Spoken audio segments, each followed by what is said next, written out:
Hello. Sorry, I All right. Well, it's a pleasure to see everybody, if only in small boxes on a screen. Welcome to the AJS session entitled Prayer and Crime, an Introduction to the Cantorial Golden Age. My name is Judah Cohen, and it's my pleasure to introduce the presenters. Now, I want to point out that this is a performance scholarship panel, and thus it has a different format from the other sessions.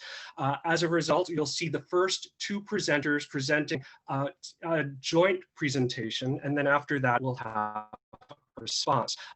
The presenters, Yoel Menachem Kohn spent the first 3 decades of his life in the Satmar community, where he grew up amongst a family of cantors and followed in their footsteps. Since moved on, he remains passionate about the art form and occasionally collaborates with various artists and academics as a true amateur, trying to convey what cantorial music would look like, devoid of the need to make music more palatable to a wider audience for financial reasons. Yoel will be accompanied by David Reich, an accomplished cantor and keyboard player. Cohen will co-present with Jeremiah Lockwood, Dr. Jeremiah Lockwood, who recently defended his thesis at Stanford University. His dissertation research focused on the work of liturgical musicians in the Brooklyn Hasidic community. He was the 2019-20 recipient of the YIVO Kremen Memorial Fellowship in East European Arts, Music, and Theater, and the 2020 AJS Women's Caucus Innovative Scholarship Award. Jeremiah is a musician and has played around the world as the leader of the Sway Machinery, this fantastic group, and a guitarist in Balkan Beatbox. Jeremiah was a recipient of a 6 Points Fellowship for Emerging Jewish Artists, an artist in residence for the Forward, and a Brooklyn Philharmonic Orchestra Composer Fellow. And after their presentation, we'll have a response by Professor Gabriella Safran. Professor Safran is the Eva Chernov-Loki Professor in Jewish Studies and the Director of the Department of Slavic Languages and Literatures at Stanford University. She has published on Russian and Yiddish literatures, including a study of Jewish assimilation as a theme in late 19th century Russian literature, and a biography of S. Ansky, the ethnographer, revolutionary, and author of the Dybbuk. Her most recent book is The Whole World in a Book, Dictionaries in the 19th Century, co-edited with Sarah Ogilvy. And that's come out this year. Her contribution to that book compares Russian, Yiddish, and English Yiddish dictionaries and the contemporaneous phenomena of Jewish dialect joke books in both Russian and English. She's now finishing up a monograph about how mid-19th century Russian writers compete with each other in their performance of listening to the, quote, voice of the people, and beginning another one about the transnational development of the notion of Jewish voice as comical. Let me now turn over the floor to Jeremiah and Yoel. We'll start. Thank you so much, Judah. I will begin now with a quote from Der Morgenjournal from September 17th, 1926. The sensations caused by this year's Rosh Hashanah was a wonder for mavens of Jewish music, who were hypnotized by the artful prayers from the world-famous Vilna cantor Eliyahu Zaludkovsky. The large shul of the Nulatz Talmud Torah was overflowing, so that in order to keep order in shul, it was necessary for police to be stationed outside the synagogue. And it was a great effort the whole 2 days of Rosh Hashanah to keep the 2,000 people in attendance in order. And there, everyone had the opportunity to marvel at the sweet Skarbova melodies, which were performed artfully and with great spiritual impact by Chazan Zaludkovsky. The devotion and enthusiasm of the attendees grew from minute to minute, and when Chazan Zaludkovsky began his Hineni, and after that, Levakesh Rachamim Ulai V'al Shulchai, with an old Jewish diaspora krechts, he had the whole congregation in tears. And I'm just going to switch over here to our PowerPoint presentation so we can have a look at some images. There's a picture of Cantor Zaludkovsky. So this is a very typical kind of depiction of cantorial performance in the Yiddish press. Cantors, including performances in synagogues, were written about with the same kind of language that was used to describe other forms of expressive culture like opera or concert performance. Cantorial music in this era was a form of mass popular art. It was supported by the modern technologies of print media and gramophone recording. But unlike many of his peers who are still known to us today from their gramophone records, Zaludkovsky did not record. And in fact, opposition to recording was a key element in Zaludkowski's anti-popularization discourse, a kind of a punitive discourse that was in opposition to the popularization of cantorial music that he saw coming from some of his peers. Zaludkowski seems to have coined the term Hefker chazonis. Hefker meaning wantonness, and chazonis being the Yiddish term for cantorial music. So today we'll be talking about the relationship of these two terms, Hefker, wantonness, and cantorial singing, and to be thinking about how cantors who defied normative approaches to Jewish religious comportment were able to take on roles as arbiters of sacred experience. And in this discussion of what's called the golden age of cantorial music, this era in the pre-World War II era of cantorial singing, we'll be joined by two proponents of a contemporary scene of musicians for whom classic era recorded cantorial music continues to hold power as a medium for Jewish sacred music making outside of the confines of institutions of Jewish life and rabbinic authority. Before discussing the records, however, I'd like to take a moment to talk about the lineages, the intellectual lineages of the cantorial tradition and the history of cantorial performance. So in the 15th century, Rabbi Yaakov Mullen, referred to as the Maharil, offered a first rabbinic textual source that elevated melodies that were used for Jewish liturgical texts to the protected class of minhag, or custom, that should be intentionally preserved. The Maharil's innovation helped legitimate the role of the cantor as a liturgical expert who preserved the community's musical knowledge. A conception emerged linking sound to time as a normative aspect of Jewish sacred experience.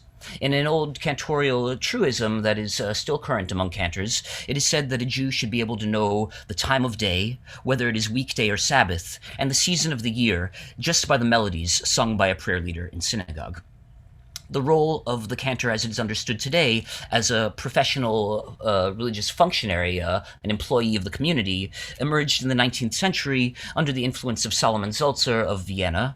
Sulzer introduced what was referred to as the Vienna Rite, which was a new and innovative approach to cantorial singing that was heavily influenced by Christian choral music. At the same time that Sulzer's music was innovative and in some ways quite controversial in terms of its incorporation of sounds from Christian music, Sulzer was also seen as a preservationist of older strands of Jewish liturgy, because some of his contemporaries were taking an even more radical approach to liturgical reform by throwing out the Hebrew liturgy whole scale and beginning to have prayer services only in German, the vernacular, in the Austro-Hungarian Empire and in Germany at the time. So Sulzer's anthology of his liturgical compositions and commissions he wrote for he commissioned for new synagogue music, Shir Zion was published in 1840. Shir Zion inspired a wave of liturgical publications over the course of the 19th century.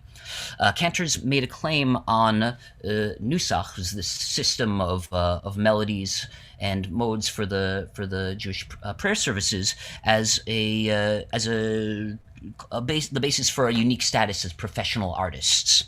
The new cantorial print culture allowed Sulzer's compositions to spread rapidly across Europe, including outside of Germanophone Central Europe into Russia and Poland. In Russia, cantors attempted kind of a synthesis of Sulzerian choral music with other forms of cantorial singing that relied upon the florid style of singing that was understood as representing an older strand of cantorial performance. Cantors working in elite urban choral synagogues, there's synagogues in Poland and Russia that employed choirs and used elements of the Sulzerian Vienna Rite, incorporated elements of virtuoso recitative singing into cantorial pieces, into choral pieces. So according to Cantor Samuel Vigoda, in his musical memoirs towards the end of his career, Sulzer and some of his contemporaries undertook the task of bringing order into the chaotic state of affairs in the field of liturgical music. In the process, they introduced, together with some wholesome innovations, also profane, assimilatory, church-like influences into the holy chamber of synagogue music. And who can tell how far the process of radical transformation of the old but still untarnished typical Jewish motifs would have gone, if not for the counter-revolutionary activities of the East European stalwart representatives of the Chazanut Haregesh, feelingful cantorial music, who stood their ground like bulwarks, manning the ramparts, determined to preserve the precious treasure which had been handed down from the past. And Vigoda has a kind of charmingly overwrought rhetoric in writing about this. He's imagining his elder peers, the elder cantors of Eastern Europe, as soldiers in a sacred army. A kind of a comic image. But this era of synthesis between Sulzerian choral music and Eastern European responses to Sulzer brings us up to the era of the gramophone. So the first recording of cantorial music was made in 1901 by Zelmar Scherini, who is a bit of a footnote, who was largely eclipsed by his more successful contemporary Gershon Sirota, working out of Warsaw, who made his first record in 1902 and became the first international recording star of Jewish music, initiating an era of mediated cantorial performance that reached a Jewish audience of mass proportions, with records selling in the hundreds of thousands on both sides of the Jewish Atlantic world, in the United States and Russia and Poland. So now we have the opportunity to be joined by Yoel Kohn and David Reich, our wonderful co-presenters today, who are going to sing for you a classic piece from Sirota, Hashem Malach.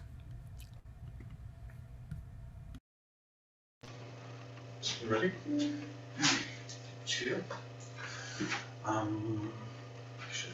E. Malach.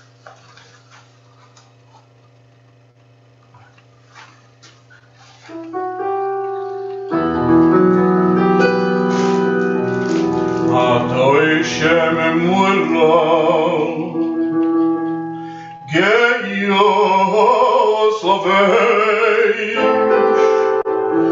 Lovei Shalu Shem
All right. Well, yes. Thank you, Yoel and David. That was fantastically beautiful. And yeah, I'm thinking about how this was received by lovers of Jewish liturgical music in its period. There was a strain of rapture and joy around this music, but also a very, very negative backlash, specifically to the idea of unyoking sacred music from its time and place context in the synagogue and in the context of ritual. So in 1910, Pinchas Minkowski of Odessa published a book-length work called Modern Liturgy in Our Synagogues in Russia, which was a kind of a violent diatribe in which Minkowski imagines cantorial records as a key element in an era of moral dissolution. And he offers as his proof texts for this point of view a series of scandalous anecdotes about cantorial records. He says that people are listening to these records in brothels, in bars. He has an incredibly surreal jag. He goes on about a kind of a futurist amusement park in which animatronic statues of cantors are performing in this kind of atmosphere of licentiousness and frivolity, which is unbecoming to the dignity of the sacred music. Working under the influence of Minkowski, Elias Zelodkovsky, who we talked about earlier, coined the term Hefker Chazonis to describe the commercialization of cantorial music of his contemporaries. He traced a history of degradation of liturgical culture in one of his essays for Der Morgenjournal. He writes, "In the time of the World War, when the stream of life flowed in the direction of death, and everything was wild, abnormal, wantonness was also introduced into chazonis. The old patriarchal chazonis and the modern cultured chazonis were gradually dying, and their place was taken by Hefker." So in this passage, Zelodkovsky offers a periodization of cantorial music into three eras. The first, a pre-modern state of purity, imagined purity. A second, a period of high-minded reform associated with the innovative choral music and the musical greatness of Sulzer, and the third, a time of dissolution associated with out-of-control technologies and moral degradation. So critics of the new mediatized forms of cantorial performance believed that sacred music, unyoked from its temporal place in the synagogue, was fraught with the potential for ethical transgressions. Critics of cantors, often cantors themselves, sought to establish norms of professional comportment, but this proved difficult to achieve because of the diffuse nature of power in synagogue life. Through a discourse of moral chastisement, critics attempted to distance themselves from the spiritual and cultural crimes that they claimed were pervasive among their contemporaries. So now I'd like to turn back to David and Yoel for another piece of classic recorded cantorial music. This is Shomer Yisrael, from perhaps the most famous of the cantorial stars. This is from Yasela Rosenblatt, recorded just after the end of the First World War. And here we are. I think so. You're doing it intro.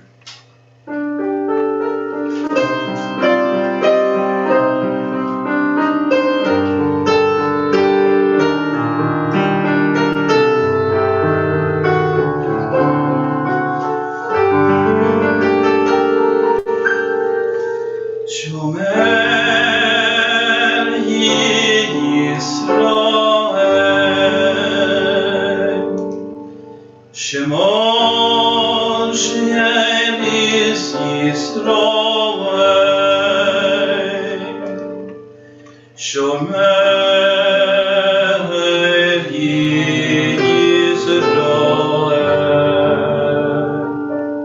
Shemon Shem is Yisroel, Yal Yoevad Yisroel, Yal Yoevad Yisroel,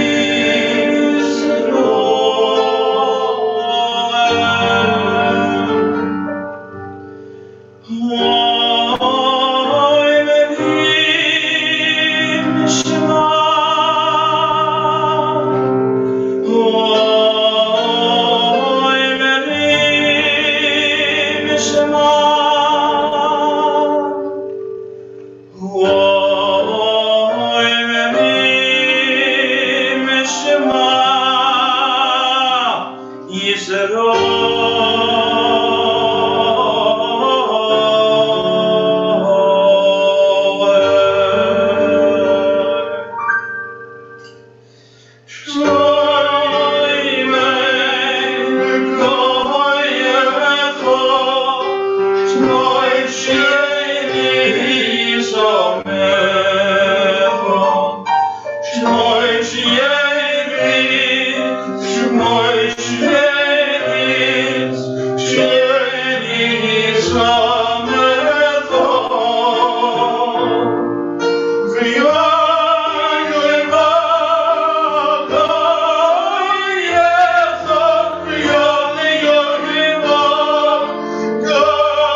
Thank you so much, David and Yoel.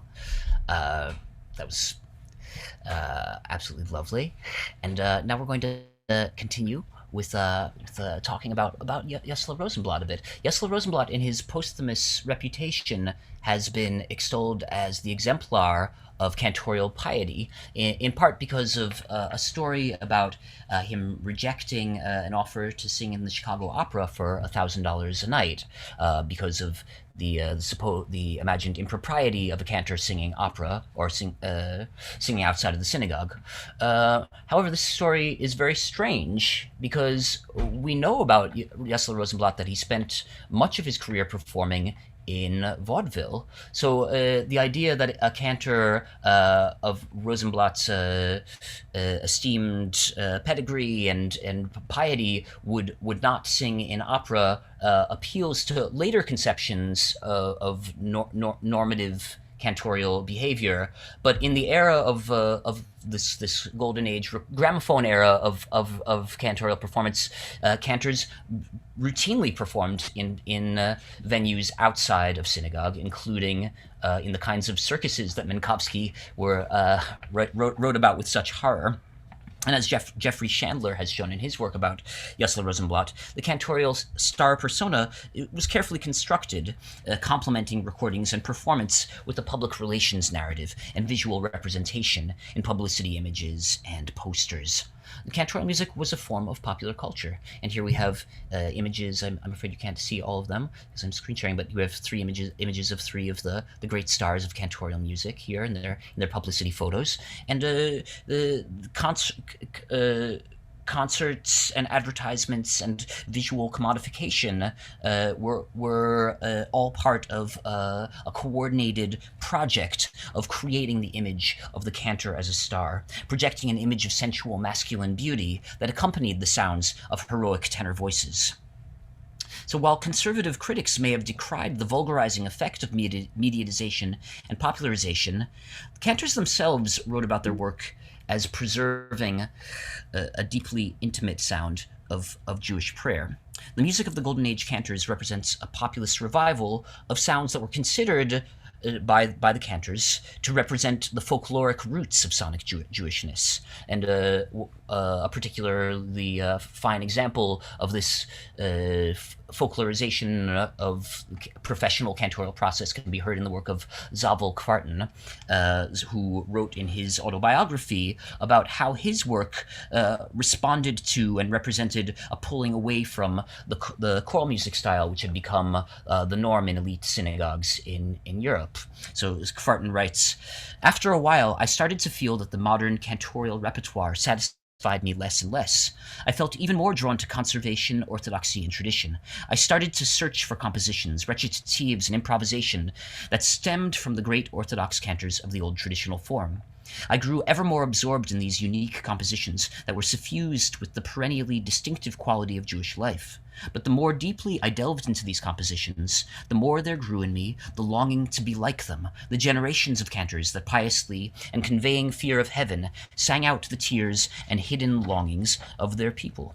Kvarten makes a strong claim that his popularization of cantorial music through recording is in fact a return to an earlier strata of cantorial sound.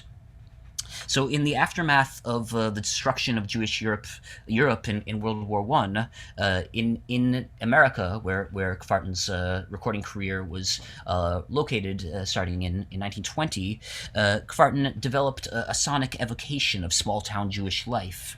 And this work took on a new power and urgency in the context of the destruction that the Jews had seen in World War I. His fierce vocal sound was frequently punctuated by interjections of the Yiddish phrase oy vey, a marker of in-group communal knowledge and emotional vulnerability, what Michael Herzfeld, the anthropologist Michael Herzfeld, refers to as cultural intimacy.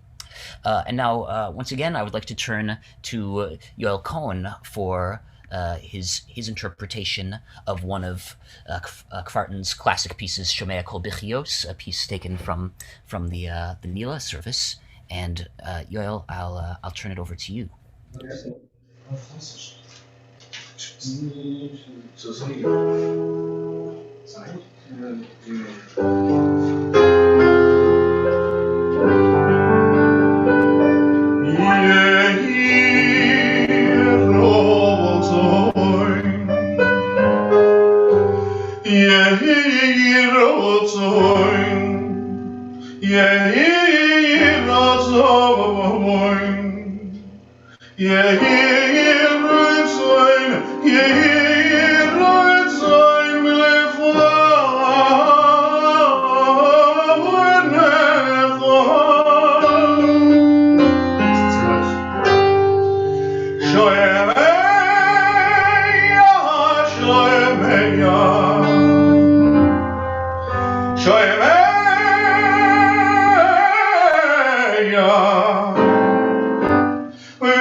Yes, beautiful, beautiful singing there. And I see that David was trying to kill you there, starting in the higher key at the beginning of the piece. It was remarkable how you rolled with the punches. But that's fantastic, fantastic. Thank you so much, Yoel. So Kvarten and Rosenblatt were key examples of this period in the United States in the first half of the 20th century, in which cantorial music played an important role as part of a culture of experimentation and political radicalism. In addition to their work in synagogues, star cantors performed in concert halls and vaudeville stages, but were also highly visible in community mutual aid events, including performing at benefits for socialist organizations and trade unions. So the new technologies that cantorial music interacted with, the phonograph and the radio, created opportunities for people with outsider identities to take on the role of sacred performance, and also for members of the community who might not have been involved in synagogue life to take on identities as consumers and listeners of sacred music. And it was well understood that some of the stars of cantorial music, including we see here on the top of this concert bill, there's Mordechai Hershman. That Hershman was not himself a religiously observant Jew. However, his voice was understood by religious Jews to speak the voice of Jewish prayer in a way that was palpably felt and strongly desired. So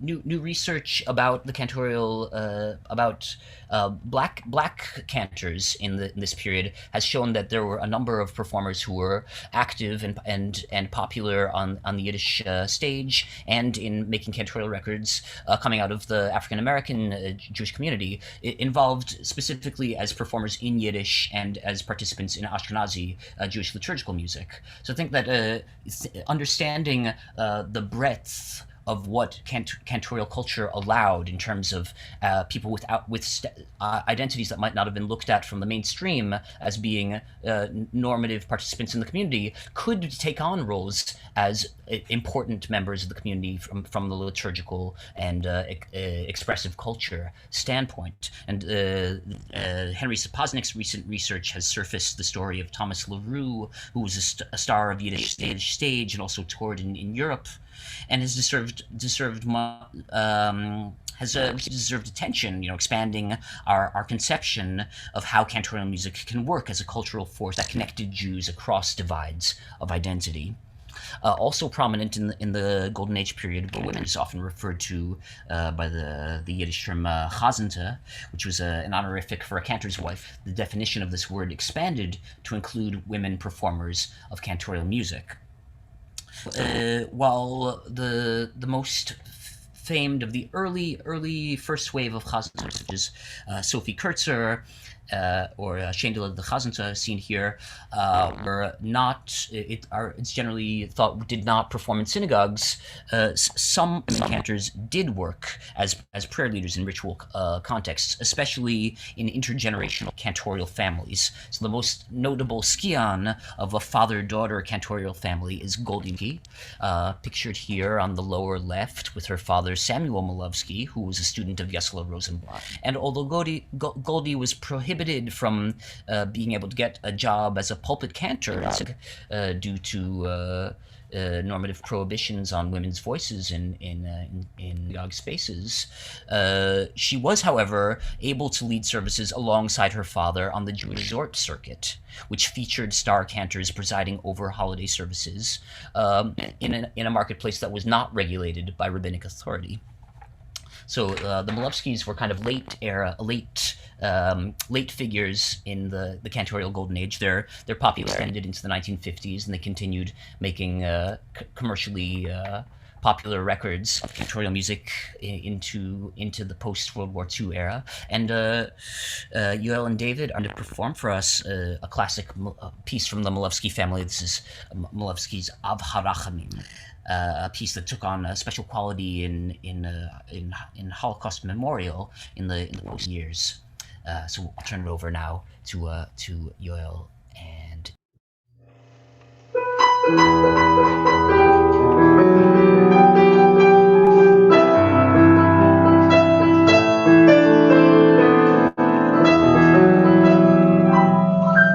Av Rachamim, shoichim eroimim, berachamov uatzumim.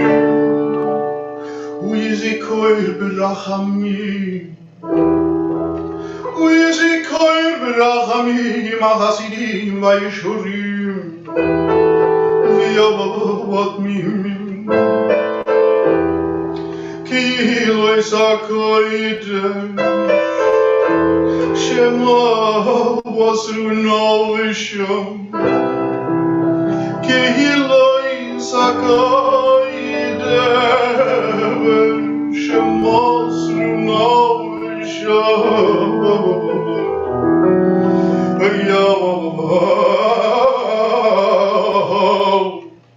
al kidusha v'soshem.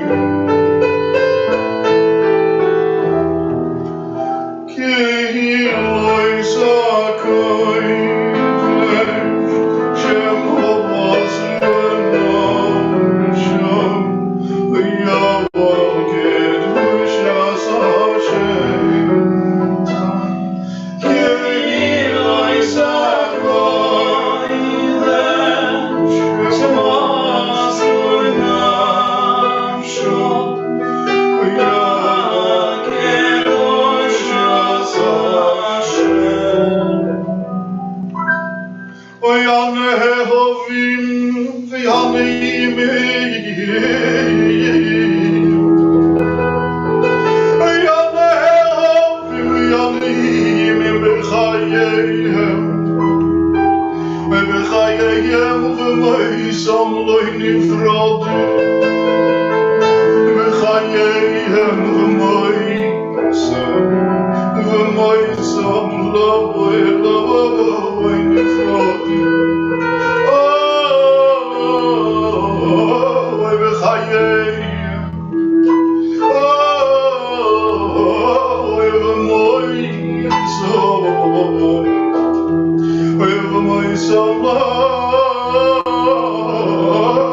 Thank you, Yoel. Thank you, Yoel and David. Oh. Cantors of the Golden Age were remarkable for their ability to represent the exuberance and heterogeneity of their community. In some ways, they may have been the victim of their own success. In the immediate aftermath of World War II and the horrifying losses of the Holocaust, the American Jewish community sought to institutionalize and rationalize their religious life, hedging against chaos and noise in favor of order and integration into American cultural norms. Cantors organized themselves into unions, started cantorial training seminaries, providing much-needed job security and the promise of cultural continuity, but conspicuously at the expense of the expressiveness and celebration of cultural difference that lay at the heart of the Star Cantor phenomenon. Golden Age recorded chazonis made room for artists on the perceived cultural prestige and religious social norms to wield aesthetic and spiritual authority in the context of performance. As was frequently noted in the Yiddish press in journalistic accounts of cantorial performance, cantors attracted an audience made up of both religious and religiously non-observant Jews. Records reinforced and contributed to the invention of a stylized form of Jewish sound that was used by its performers and fans to speak with the voice of the people. The cantorial Golden Age represents a model for musical creativity that defies the structures of Jewish institutions. This is particularly relevant in the current moment in the revival of recorded Golden Age style cantorial performance among contemporary Hasidic singers. While the cantorial Golden Age is commonly viewed as dead, reports of this death are perhaps exaggerated. The contested nature of liturgical ethics in the gramophone era and the multiplicity of strategies for constructing effective outreach to a diverse Jewish listening public remains a pulsing source of controversy and pleasure in a range of Jewish communities. The stylistic language of cantorial records has grown more numinous and remote from the vantage point of the present day. But cantorial performance, at least in the impassioned subgroup of fans and performers, continues to offer a strategy for creating Jewish community, hinging on the experience of sacred listening. And once again, I want to thank David and Yoel for their fantastic, beautiful performances. And thank you all so much for listening. Thank you very much to both Yoel and to Jeremiah. Let me turn it over now to Professor Safran. Yeah, that was amazing.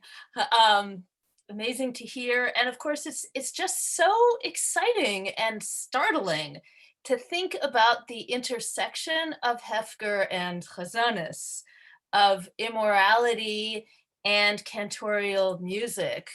These striking images that Jeremiah has shown us of the images of the synagogue overflowing with weeping cantorial music fans and left-wing fundraisers filled with equally passionate, maybe also weeping cantorial music fans, of the cantor overhearing cantorial music on the gramophone in the brothel. These are very striking images, and the intersection between Jeremiah's research and Yoel and David's singing, I think really enriches our understanding of both phenomena. This project speaks to insights in sound studies, and that's what I'm going to talk about for just a couple minutes. Since the 1990s, scholars have been interested in the idea of historicizing sound and listening, noticing that both sound and listening are socially constructed and change across time and place. Not just what we hear, but what that means to us shifts in response to how sound is mediated, how we get access to sound, how sound is marketed and fits into the economy, how sound is used for political purposes. And Jeremiah, Dr. Lockwood, tells us a story in which the golden age of cantorial music is a product of multiple phases of change, in each case change disguised as tradition, as traditionalism. He talks about the mid-19th century German cantors who insist on the traditional centrality of liturgical music in Hebrew to Jewish prayer, even as they introduce sound inspired by church music. Then he talks about the late 19th and early 20th century cantors in the Eastern European Jewish world and its diaspora, who react to those mid-19th century Germans by developing a style that emphasizes virtuoso recitative singing, arguing for that as more authentic. And then in some cases, distributing that kind of singing via gramophone records. Even as some 20th century cantors decry that mediated cantorial music and cantorial music performed outside a liturgical context as hefker, as immoral, others understand their own seemingly non-traditional choices of style and venue as a reclaiming, a kind of reclaiming of the true emotionality and populist appeal of religious experience, brought from a pre-modern into a contemporary context. In each case, something new that is the product of mediation is defended and experienced as something old and authentic and unmediated. And as we experience AJS in newly mediated ways, I think it's really appropriate for us to reflect on this intersection, this sort of tense connection between mediation and tradition and emotion. Yoel and David and their music illustrate and allow us to experience the two most recent chapters in Dr. Lockwood's story, which he got to in the last, I think, couple minutes of his talk. In the Haredi world, chazans such as Yoel rediscover the golden age recordings of chazonis and are inspired by their emotionality and work to reproduce them in their own singing. And then I think that Dr. Lockwood didn't get to this, but I've read the dissertation, so I know. The last chapter, what we end up with is the way that these chazans are employed by non-Haredi synagogues, and their work kind of reaches beyond the Haredi environment, and not just to non-Haredi synagogues, but of course to us here right now, whatever here means, on Zoom at AJS. So it's this this style, this beautiful, compelling style that appears to listeners to convey an unbroken Jewish oral tradition, and that is in fact the product of multiple episodes of mediation and reclamation. That's what we're hearing now, and Jeremiah and Yoel and David have helped us hear it with ears sensitive to its very complex history. I have a couple questions.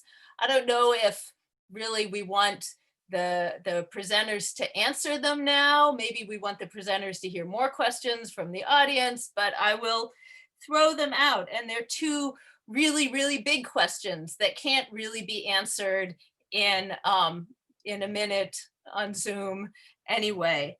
So the first one is, does the understanding that this music has such a complex history diminish its appeal? Do we need to believe in its authenticity in order to enjoy it? Or is the appeal in the sounds and the style themselves? That's unanswerable question number one. And then unanswerable question number two is, why now? Why is this revival of golden age cantorial music happening now, both in the Haredi world and outside of it, and here, whatever here is, at AJS? How does this respond to the needs of the moment, the musical and political needs, the economic needs of our moment? Why are our ears attuned now to these sounds? That's all. Thank you so much. This is a really great way to introduce or to bring into the conversation. And what I'd like to do is if Jeremiah and Yoel, if you could respond to those questions, to Professor Safran's questions, that would be great. And then we'll have an opportunity for others to type in their own questions in the 5 minutes that we have left. Gabriella, thank you so much for your beautiful summary and contextualization of the presentation. It helped me understand better what I'm doing myself, and so that was beautifully done. In regards to your question, does history diminish its appeal? It's a question about whether or not the fact that authenticity is a construct diminishes our ability to feel things authentically, right? I mean, we are impacted by the weight of the imagined history, even if the reality of the history is more complex and multifaceted and plurivocal, right? I, as a scholar of this music, am aware of the fact, the idea that Kvarton's music he created his time. It's not necessarily a replication of something in the past, but the idea of using the image of the past, the concept of the Jewish past, has so much power to it that this becomes the authenticity. This becomes the truth. And so, from my perspective, that is the greater truth. That is the greater truth, the spirit of the creative act, and the way people manipulate the image of history. And I use the word manipulate in the sense of like a craftsman manipulating the media they work with, not in the sense of manipulating psychological manipulation. Of course, there is a degree of psychological manipulation in there as well, and the two things are not completely detachable from each other. But I would say, and it also, I think of someone like a figure like Adorno, right, who, like Minkowski, decried the gramophone as of inauthenticity or of something that reduces listeners to some kind of a commodified version of themselves through listening to commercial music. But the kind of the miraculous quality to the gramophone is that this commercial product, took on through the work of artists and through the faith that listeners invested in these gramophones, they took on this kind of golden sheen of truth about communities and helped communities identify themselves, while at the same time artists invested in these commercial art forms cultural information that they saw as representing a truth about their communities. And why now? That's just such a good, wonderful question. I mean, I think it has to do. I don't really know, I guess. I mean, that's which is why it's such a wonderful question. But I think it has to do with the fact that there's an impulse to reclaim religious experience outside of institutional spaces, or that's just experience writ large, right? That there's something about the experience of listening as a sacred act, which is somewhat obscured in the current Jewish liturgical moment, right? That the paradigm for how people are supposed to be synagogue is it's supposed to be about everybody is singing together, right? That's the norm in many different kinds, in modern Orthodox world and in the Reform and conservative worlds. Yeah, that you're going to go into the synagogue and be moved by a performance is somewhat foreign, right? And but what you lose in terms of artistic expertise when the arbiter of sacred experience in the form of a culture-bearing artist is taken out of the synagogue, there's something to be said about the loss that takes place, the aesthetic loss that takes place in that interchange, in that cultural exchange that from the the participatory to the presentational format in liturgical presentation. Okay, so and why at this moment? Because there's always the urge to reclaim the sacred, right? There's always the urge to find religious authority and bring it from over there that somebody else has, bring it into our own personal spaces, however we define ourselves or our community. I'll leave it there for a moment. Yoel and David, did either of you want to say anything in response? I want to point out that we're at 3:15, so if we could have 1 or 2 more minutes, and then after that we'll transition to schmooze time, which I understand is coming next. Great. The why now is a sort of sociological question that I'm not really sure I'm qualified to answer. There's another question. There's another part to the question, which is whether it's sort of been a while. Whether it's authentic, the underlying belief system, whether that needs to be authentic. It wasn't to the most of the cantors of the Golden Age. I mean, they sang from a place of cultural suffering, a place of shared experience, rather than from the perspective of the belief system. And I really think that's something that still applies to some of us who are forming today. We grew up with Holocaust survivors. We were beaten pretty tenderly by Holocaust survivors, tender in the sense of tenderizing a piece of meat.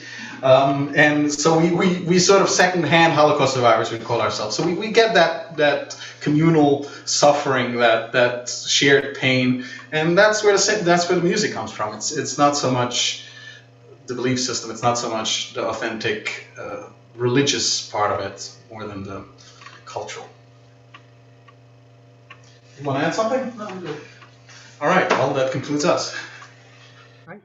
Well, thank you so much. I want to make sure to thank all of our panelists. Yoel, thank you for your fantastic voice. David, for your fantastic playing and piano and your voice. Jeremiah, for your presentation. Gabriella, for your wonderful response. I also want to make sure to thank Amy Roenick and Emily Amarzifkin for their support throughout this entire process as well. This would not have looked the way it did without them. We now get an opportunity to transition, and we're seeing these fantastic comments here. So what I'd like to do is to thank everybody for being here, and now we get to have a further conversation. And I believe as well, Amy, we turn off the recording, correct?